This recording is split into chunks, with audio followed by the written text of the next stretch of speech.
السلام علیکم ورحمۃ اللہ وبرکاتہ۔ نحمده ونصلي على رسوله الكريم اما بعد، قال الله تبارك وتعالى: وذروا ظاهر الإثم وباطنه إن الذين يكسبون الإثم سيجزون بما كانوا يقترفون۔ وقال النبي صلى الله عليه وسلم: من صام يوما من شعبان فتحت له أبواب الجنان وغلقت عليه أبواب النيران، أو كما قال النبي صلى الله عليه وسلم۔ محترم بزرگوں، عزیز دوستوں اور نوجوانوں، رجب کا مہینہ گزر چکا، اب شعبان کا مہینہ چل رہا ہے اور آئندہ آنے والا مہینہ رمضان المبارک کا ہے۔ یہ مہینہ شعبان کا ہے۔ علماء نے یہ بات لکھی ہے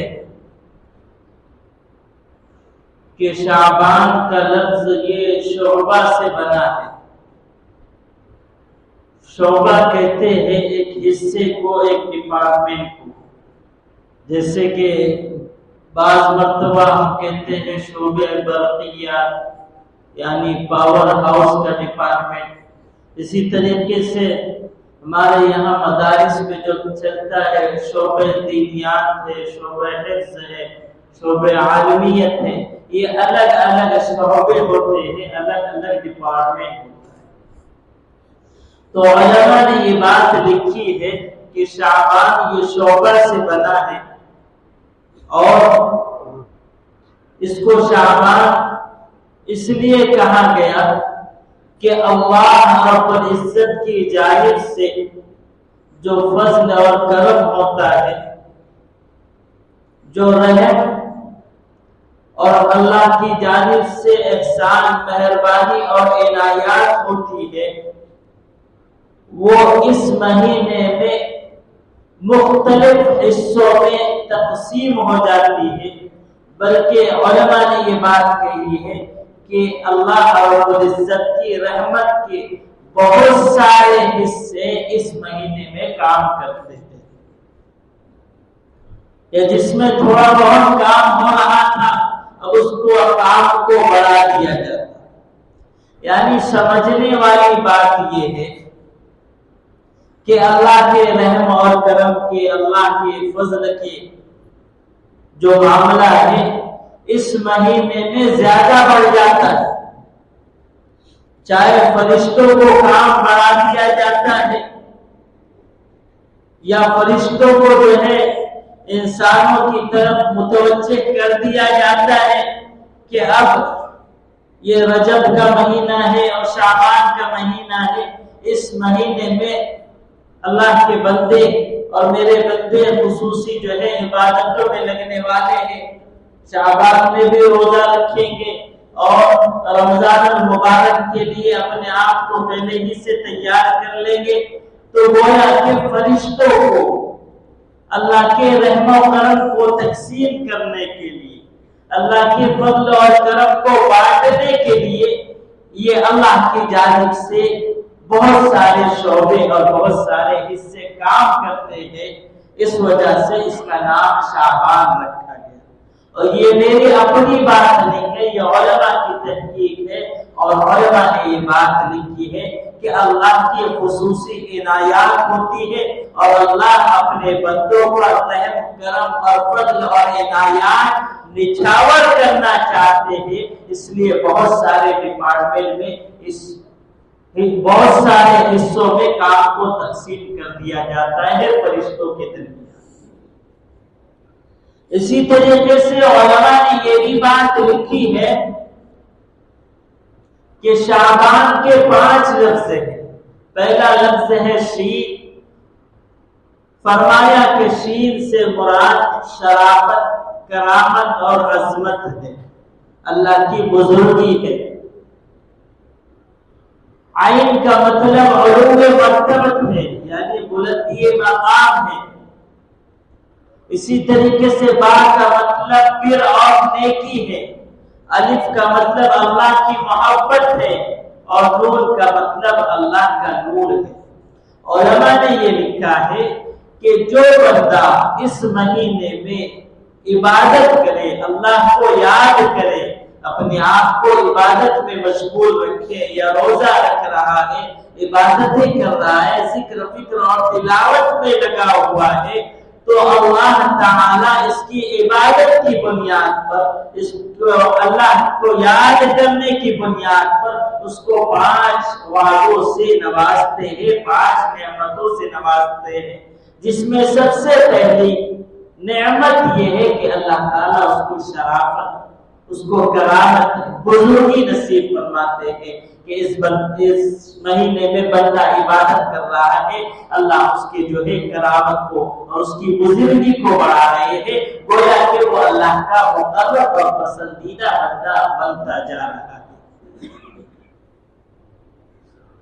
دوسری چیز جو دوسری نعمت عبادت کی بنیاد پر حاصل ہوگی، وہ اس کے مقام کو بلند اللہ تعالیٰ کرے، کہ عبادت کر رہا ہے اس مہینے میں، اللہ اس کے مقام کو بلند کر رہے ہیں۔ اسی طریقے سے فرمایا کہ وہ عبادتیں کر رہا ہے، اللہ تعالیٰ اس کے نامہ اعمال میں نیکیوں کو بڑھاتے جاتے ہیں، ثواب کو بڑھاتے جاتے ہیں۔ اور پھر جو بندہ اس مہینے میں عبادت کرتا ہے، علماء نے فرمایا ہے الف سے مراد اللہ کی الفت، اللہ کی محبت، کہ اللہ تعالیٰ اس کو اپنی محبت نصیب فرماتے ہیں۔ اسی طریقے سے اللہ تعالیٰ اپنا نور اس کو نصیب فرماتے ہیں۔ یہ وہی نور ہے، یہ وہی نور ہے کہ قیامت کے دن اس نور کو لوگ تلاش کریں گے، کہ جب نیک لوگ اپنے نوروں کو لے کر آگے بڑھتے چلے جائیں گے، تو جو خسارے والے لوگ ہوں گے، جو نقصان والے لوگ ہوں گے، جن کی زندگی گناہوں میں گزری ہوگی، وہ کہیں گے ذرا ہم کو بھی کچھ روشنی دے دو،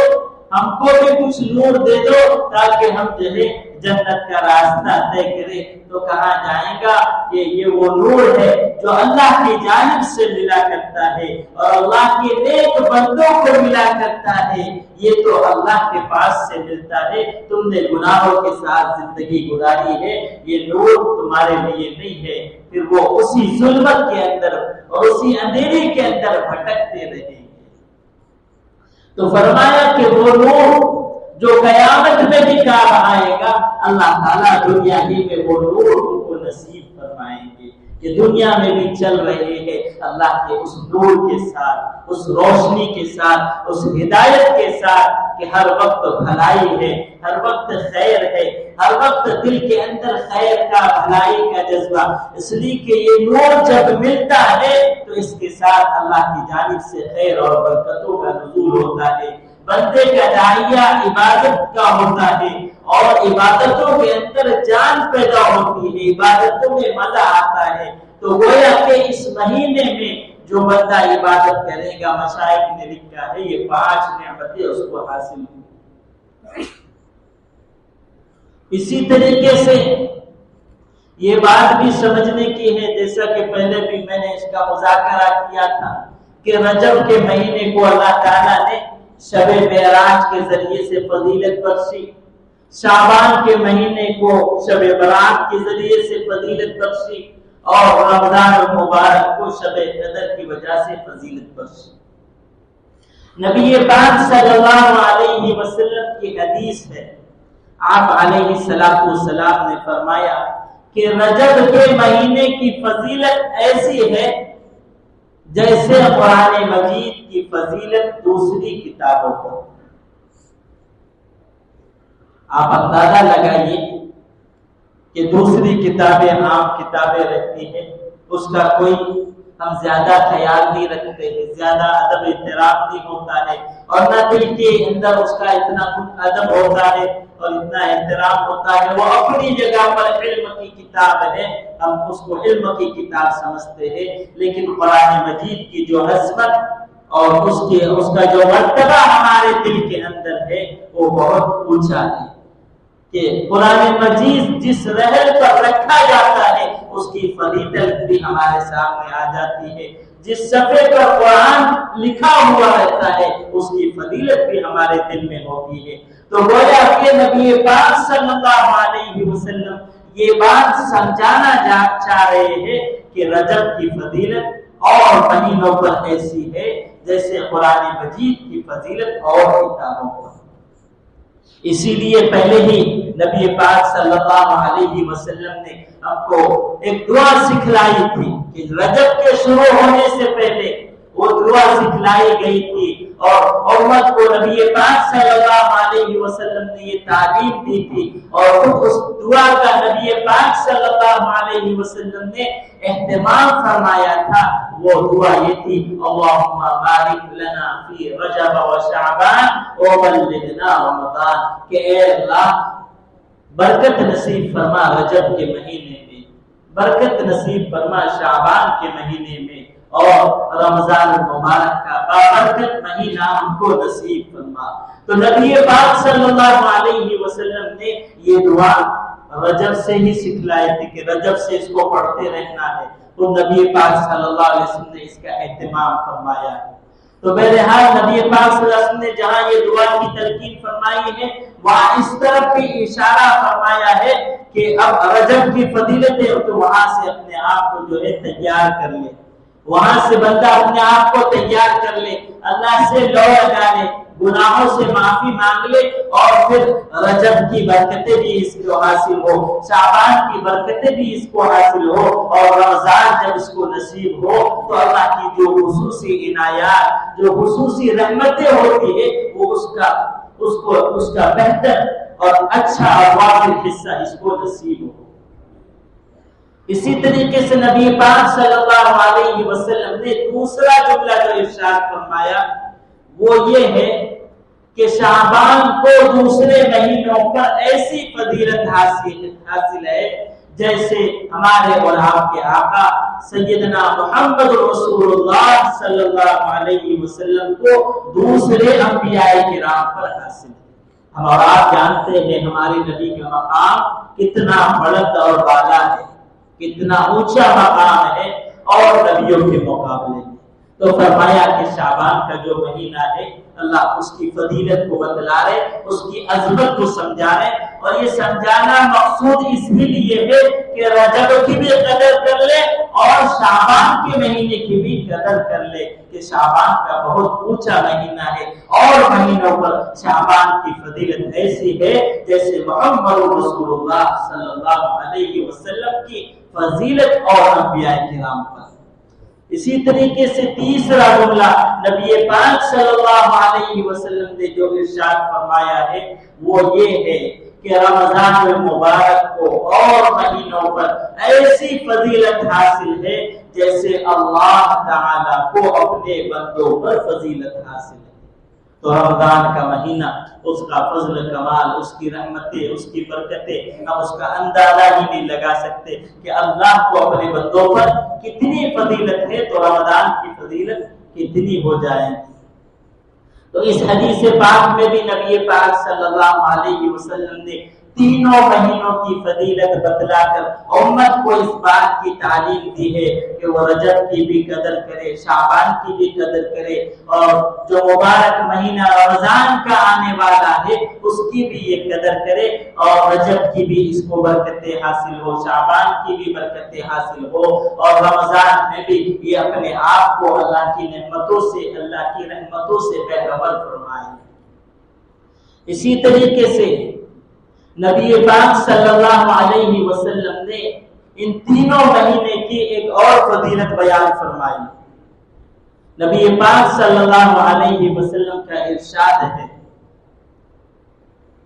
کہ رجب کا مہینہ یہ اللہ کا مہینہ ہے، رجب کا مہینہ یہ اللہ کا مہینہ ہے۔ رجب کے مہینے میں گزشتہ زمانے میں نبی پاک صلی اللہ علیہ وسلم کے زمانے میں یہ معاملہ تھا کہ رجب کے مہینے میں لوگ اپنی زکات نکالا کرتے تھے، اسی طریقے سے خوب صدقہ خیرات کیا کرتے تھے، اور خوب اپنے اللہ کو راضی کرنے کے لیے اپنا جان مال اپنے اوقات لگایا کرتے تھے۔ اس لیے نبی پاک صلی اللہ علیہ وسلم نے فرمایا کہ یہ رجب تو اللہ کا مہینہ ہے۔ پھر نبی پاک صلی اللہ علیہ وسلم نے شعبان کی یوں فضیلت بیان فرمائی کہ شعبان کا مہینہ یہ میرا مہینہ ہے۔ آپ اندازہ لگائیے، پہلے بھی وہ حدیث گزری ہے جس طرف میں نے اشارہ کیا تھا کہ شعبان میں نبی پاک صلی اللہ علیہ وسلم نے خاص 15ویں شعبان کو یعنی شب برات میں نبی پاک صلی اللہ علیہ وسلم روئے ہیں، گڑ گڑائے ہیں اور امت کے لیے مغفرت کی اور گناہوں سے معافی کی دعا مانگی۔ تو اللہ تعالیٰ نے کیا فیصلہ سنایا؟ اللہ تعالیٰ نے یہ فیصلہ سنایا تھا کہ بنی کلب کی جو بکریاں ہیں ان بکریوں کے بالوں کے برابر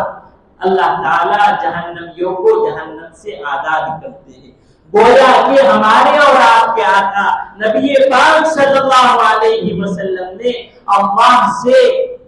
اپنے آپ کو راضی کر کے اللہ کو منوا کر کہ بندوں کی طرف متوجہ ہو اور بندوں کے گناہوں کو معاف کر دے، وہ 15 شعبان کی شب برات کی رات میں اللہ سے منوا دیا کہ یہ بندے جب شعبان کی رات آئے گی، شب برات آئے گی، یہ اپنے اللہ کو راضی کر لیں گے۔ تو گویا کہ نبی پاک صلی اللہ علیہ وسلم نے فرمایا کہ یہ میرا مہینہ ہے، شعبان کا میرا مہینہ ہے، میں نے اپنی امت کے لیے اس مہینے کو اللہ سے مانگا ہے اور اللہ نے میرے لیے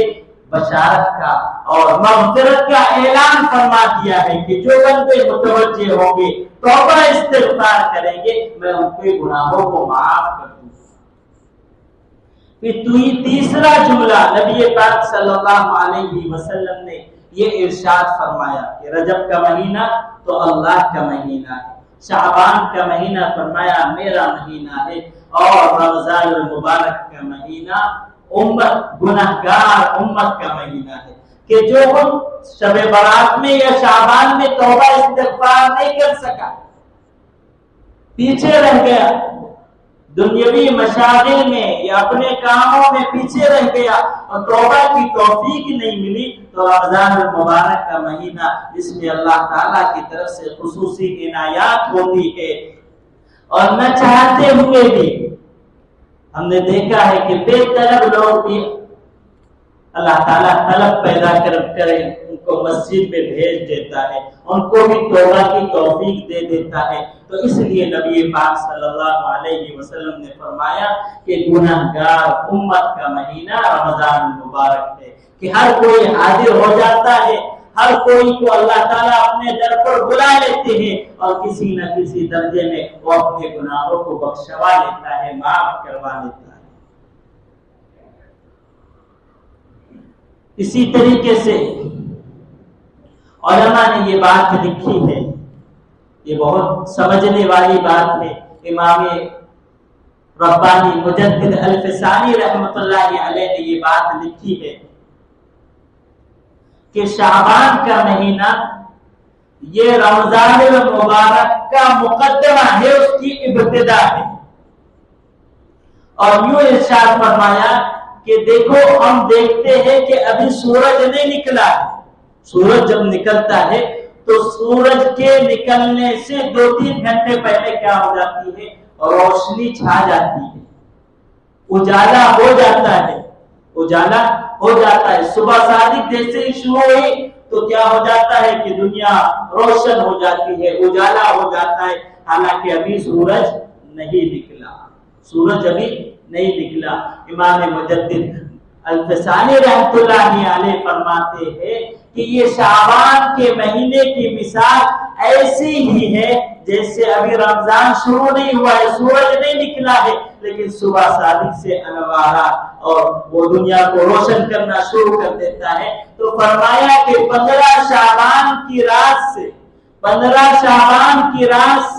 اللہ رب العزت کی جانب سے رحمتوں کا، برکتوں کا اور عنایات کا سلسلہ شروع ہو جاتا ہے۔ گویا کہ رمضان کا مقدمہ شروع ہو چکا ہے، رمضان کی ابتدا ہو چکی ہے۔ حالانکہ رمضان ابھی شروع نہیں ہوا ہے، لیکن اس کی رحمتیں، اس کی برکتیں اللہ تعالیٰ پہلے ہی سے شامل کر دیتے ہیں کہ پہلے ہی سے رحمتیں آ رہی ہیں، برکتیں آ رہی ہیں۔ تو 15 شعبان سے ہی آپ نے دیکھا ہوگا کہ ایک ہلچل ہو جاتی ہے، مسلمانوں میں ایک ہلچل شروع ہو جاتی ہے، اور گویا کہ اس انوارات کو جو اللہ کی جانب سے ملنے والے ہیں، اس عنایات کو جو اللہ کی جانب سے ملنے والے ہیں، ہر ایک کوئی اس کو لوٹنے کی کوشش کرتا ہے، ہر ایک اس اللہ کے اس کرم میں اور اس روشنی میں شامل ہو جاتا ہے کہ کہیں نہ کہیں میں رمضان کی ابتدا میں شامل ہو جاؤں اور خوب عبادتیں کر کے، خوب اللہ کو یاد کر کے اپنے گناہ کو بخشوا لو، اور رمضان آتے آتے اس کے گناہ سارے بخش جاتے ہیں۔ اسی لیے علماء نے یہ بات لکھی ہے، علماء نے یہ بات لکھی ہے کہ رجب کا مہینہ یہ مغفرت کا مہینہ ہے، رجب کا مہینہ یہ مغفرت کا مہینہ، اس لیے کہ جو نیک لوگ ہوتے ہیں، جو اللہ کی طرف متوجہ ہوتے ہیں، وہ رجب ہی سے دعا مانگنا شروع کر دیتے ہیں اور اپنے گناہوں سے معافی مانگ لیتے ہیں، تو ان کے لیے تو رجب کا مہینہ ہی مغفرت والا مہینہ بن جاتا ہے۔ پھر جب شعبان کا مہینہ آتا ہے تو علماء نے لکھا ہے کہ شعبان کا مہینہ یہ ان لوگوں کے لیے شفاعت کا مہینہ ہے، وہ گناہوں سے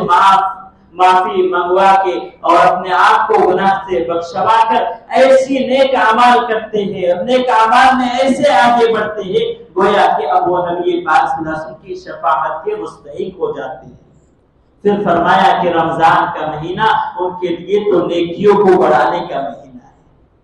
کہ مغفرت بھی ہو چکی، نبی پاک صلی اللہ علیہ وسلم کے نیک اعمال کی وجہ سے شفاعت بھی مل گئی، اور اب رمضان شروع ہوا تو خوب عبادتیں کر رہے، خوب ریاضتیں کر رہے، خوب قرآن مجید کی تلاوت کر رہے ہیں، تو فرمایا کہ یہ بس نام اعمال میں ان کی نیکیاں لکھی چلی جاتی ہیں۔ اسی طریقے سے علماء نے ان 3 مہینوں کی مثال ایسے دی ہے، ذرا گہری باتیں سمجھنے کی ہے، دھیان سے اگر سمجھیں گے سنیں گے تو انشاءاللہ بات سمجھ میں آئے۔ علماء نے یہ بات لکھی ہے کہ رجب کا مہینہ بیج ڈالنے کا مہینہ ہے۔ بارش تو بہت بعد میں ہوتی ہے، کسان پہلے ہی بیج ڈال دیتا ہے، وہ بارش ہونے کا انتظار نہیں کرتا ہے، وہ پہلے ہی سے زمین کو کھود کر اس کے اندر پہلے ہی بیج ڈال دیتا ہے۔ تو فرمایا کہ رجب کا مہینہ کیا ہے؟ بیج ڈالنے کا مہینہ ہے، یعنی امت مسلمہ کو چاہیے کہ ابھی رمضان تو آنے والا ہے، یعنی بارش تو ابھی بعد میں آنے والی ہے، لیکن پہلے ہی سے محنت میں لگ گئے، پہلے ہی سے کوشش میں لگ گئے، پہلے ہی سے اپنے سب کاموں کو سمیٹ لیا،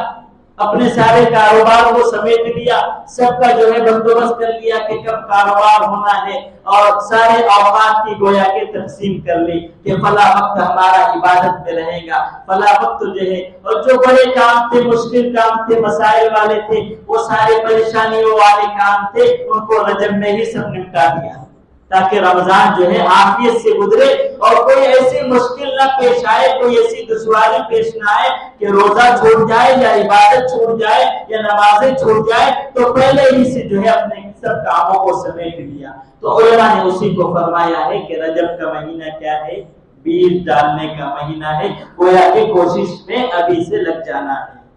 پھر فرمایا کہ شعبان کا مہینہ یہ پانی ڈالنے کا مہینہ ہے۔ شعبان کا مہینہ کیا ہے؟ یہ پانی ڈالنے کا مہینہ ہے، یعنی رجب میں اب جو کوشش کی تھی اب کوشش کو اور آگے بڑھا دیا جائے، جو کوشش کی ہے اب اس کوشش کو کامیاب بنانا ہے۔ کسان کیا چاہتا ہے کہ بیج جو ڈالا ہے اس کو وقت پر پانی ملے تاکہ اس سے جو ہے اچھی فصل آئے، اچھے پھل پھول آئے۔ تو اب جو ہے شعبان کا مہینہ علماء نے فرمایا ہے یہ پانی ڈالنے کا مہینہ ہے، یعنی پہلی جو کوششیں کی تھی اور جو اپنے کاموں کو سمیٹا تھا اور عبادت کے اندر آگے بڑھ رہے تھے، روزہ رکھنے میں آگے بڑھ رہے تھے، اب شعبان میں اس کو اور کثرت سے کیا جائے اور زیادتی سے کیا جائے۔ نبی پاک صلی اللہ علیہ وسلم کے متعلق یہ بات موجود ہے، آپ علیہ السلام شعبان میں کثرت سے روزہ رکھا کرتے، بلکہ علماء نے لکھا ہے کہ اس کو صوم وصال کہا گیا ہے کہ مسلسل روزہ رکھ رہے. حالانکہ اور مہینوں میں نبی پاک صلی اللہ علیہ وسلم کی تعلیم یہ ہے ایک مہینہ ایک دن روزہ رکھو ایک دن چھوڑ دو، لیکن شعبان کے مہینے میں خود نبی پاک صلی اللہ علیہ وسلم نے صوم وصال رکھا، یعنی مستقل روزے رکھے پورا. تو شعبان کا مہینہ کیا ہے؟ یہ پانی ڈالنے کا مہینہ ہے، اور فرمایا کہ رمضان کا مہینہ یہ پھل کاٹنے کا مہینہ ہے کہ اب اللہ کے حضور سے جو محنت کی ہے جو کوشش کی ہے اس میں اور اضافہ کر کے اللہ تعالیٰ سے جو ہے اور زیادہ برکتیں رحمتیں اور عنایات سے اپنے نام اعمال کو بھر دیں. اسی طریقے سے علماء نے فرمایا ہے کہ اس کی مثال ایسی ہے جیسے کہ رجب کا مہینہ پتے اگنے کا مہینہ ہے اور شعبان کا مہینہ یہ پھل کے لگنے کا مہینہ ہے اور رمضان کا مہینہ پھل کے کاٹنے کا مہینہ ہے. اسی طریقے سے علماء نے یہ بات کہی ہے کہ جیسے بارش ہونے سے پہلے ٹھنڈی ہوائیں چلتی ہے نا، فرمایا کہ رجب کا مہینہ اس کی مثال ٹھنڈی ہوا چلنے کی ہے، اور شعبان کا مہینہ بادل کے آنے کا ہے اور رمضان کا مہینہ بارش کے برسنے کا ہے. گویا کہ یہ رجب شعبان اور رمضان تینوں مہینے اس کی بڑی فضیلت ہے. رجب سے اپنے آپ کو تیار کرنا ہے. ابن فضلہ رحمت اللہ علیہ ایک تابعی فرماتے ہیں کانوا یدعون اللہ تعالی ستۃ اشہر یبلغهم کہ وہ 6 مہینے پہلے سے معمول تھا کہ دعائیں کیا کرتے تھے کہ رمضان کا مہینہ مل جائے، اور جب رمضان کا مہینہ عبادتوں میں گزارتے تھے پھر 6 مہینے دعا کرتے تھے اے اللہ جو عبادتیں کی ہے اس کو قبول فرما، جو عبادتیں کی ہیں اس کو قبول فرما. بعض علماء نے یہ بات کہی ہے کہ اعمال کے اعتبار سے رجب کا مہینہ کے اندر 7 گنا اعمال بندوں کے بڑھ جاتے ہیں، شعبان میں 700 گنا بڑھ جاتے ہیں، اور رمضان میں 1000 مرتبہ وہ جو ہے 1000 گنا بندوں کے اعمال بڑھ جاتے ہیں. گویا کہ علماء نے اس طرف اشارہ کیا ہے کہ رجب میں اعمال کی کثرت کرے، آگے بڑھتے چلے. 1 گنا اعمال کر رہے تھے اب 7 گنا اعمال کرے، اب شعبان آ گیا 700 گنا اعمال کرے، اور رمضان آ گیا تو یہ مستقل جو ہے عبادتوں میں لگ کر اس کے ثواب کو حاصل کرے. بہرحال یہ شعبان کا مہینہ برکت والا مہینہ ہے. نبی پاک صلی اللہ علیہ وسلم کی ایک حدیث ہے جس میں نبی پاک صلی اللہ علیہ وسلم نے ارشاد فرمایا کہ جو شعبان کا 1 دن کا روزہ رکھے اس کے لیے جنت کے دروازے کھول دیے جاتے ہیں اور جہنم کے دروازے بند کر دیے جاتے ہیں. تو بہرحال یہ شعبان کا مہینہ اپنے آپ کو تیار کرنے کا ہے کہ ہم اپنے کاموں کو سمیٹ لیں، اپنے جو دوسرے کام ہیں ان کو فوراً سمیٹ کر جو ہے رمضان کی تیاری میں لگ جائے، اور ابھی سے جو ہے عبادتوں میں اضافہ کر لے، روزہ رکھنے میں اضافہ کر لے، تاکہ رمضان جب آئے تو بندہ مکمل طور پر تیار ہو اس میں عبادت کرنے کے لیے. کوشش بھی کرنا ہے اور دعا بھی کرنا ہے. بندے کے ذمے کوشش کرنا ہے اپنی طاقت کے مطابق، اپنی استطاعت کے مطابق کہ وہ اپنے آپ کو پورا تیار کر لے رمضان تک. اور دوسرا دعاؤں کا خاص اہتمام کرنا ہے، اس لیے کہ اللہ کی مدد کے بغیر، اللہ کی استعانت کے بغیر، اللہ کے فضل کے بغیر ہمیں توفیق نہیں مل سکتی. تو کوشش بھی کرے اور دعائیں بھی کرے. اللہ تعالیٰ رمضان اطمینان کے ساتھ عافیت کے ساتھ عبادتوں میں گزارنے کی توفیق نصیب فرمائے، اور جتنا ممکن ہو سکے ہم اس میں زیادہ سے زیادہ عبادتیں کریں. اللہ تعالیٰ قرآن سننے اور سنانے کو قبول فرمائے، تراویح کو قبول فرمائے. یہ سب عبادتیں کرنا ہے کہ اللہ تعالیٰ بشاشت نصیب فرمائے، اعمال کی بشاشت نصیب فرمائے، نہ کوئی فتنہ فساد. اس لیے کہ رمضان آتا ہے تو ہر ایک اپنی رائے پیش کرنا شروع کر دیتا ہے کہ فلاں جگہ یہاں یہ چیز ہونی چاہیے، وہاں یہ چیز ہونی چاہیے. تو یہ رائے میں اور یہ الگ الگ باتوں میں نہ لگے. شیطان کیا کرتا ہے کہ اعمال سے ہٹا کر دوسرے باتوں میں لگا دیتا ہے کہ یہ فین ادھر نہیں ادھر ہونا چاہیے تھا، یہ کولر ادھر نہیں ادھر ہونا چاہیے تھا. تو اسی میں جو ہے آدمی لگ جاتا ہے، پھر وہ ایک اچھا خاصا جو موقع تھا وہ صرف باتوں میں اور غیبتوں میں لگ جاتا ہے. تو کوشش یہ کریں کہ نظام کے اعتبار سے کوئی جو ہے اس تعلق سے بات نہ کرے. اور بعض مرتبہ لوگ گفتگو کرتے ہیں یہ کیا ہوگا وہ کیا ہوگا. تو ان سب باتوں کو چھوڑ کر یہ ذمہ دار کا کام ہے. ذمہ دار کیا کریں گے کیا نہیں کریں گے, آپ کو اپنا کام کرنا ہے. آپ کے لیے سہولتیں کی جاتی ہیں, پانی کولر ٹھنڈے کا سب انتظام کیا جاتا ہے. آپ تو اس سے مستفید ہو, اس سے فائدہ اٹھائے. آپ تو پھل کھائیں, آپ پھل کھائیں, عبادتیں کریں. آپ کو موقع دیا جا رہا ہے, دوسری فضول باتوں میں اپنے آپ کو نہ لگائے. وآخر دعوانا الحمدللہ.